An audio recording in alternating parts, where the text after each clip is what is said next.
Giornata molto grigia e nebbiosa sulle nostre regioni, anche con qualche disturbo in alcuni settori. Scopriamo dove con il dettaglio di giovedì 25 gennaio.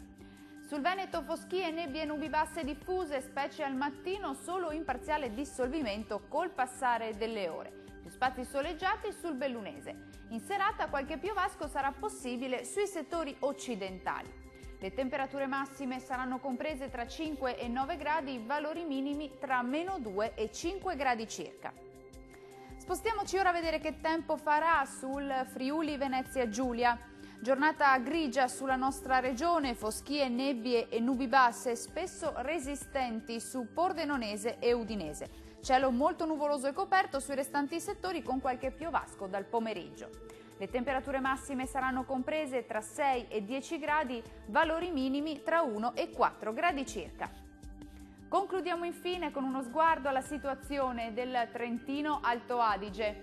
Il tempo sarà asciutto e stabile sulla nostra regione, tuttavia con qualche nube sparsa ma anche con ampi spazi soleggiati. Entro seranotte deboli piovaschi sparsi saranno possibili sul Trentino. Vediamo anche le temperature, le massime saranno comprese tra 9 e 11 gradi, valori minimi tra -2 e 1 grado. Il mare sarà quasi calmo sulle coste, poco mosso al largo. I venti deboli da est sulle zone costiere e moderati al largo. Dal meteo di Antenna 3 è tutto, arrivederci.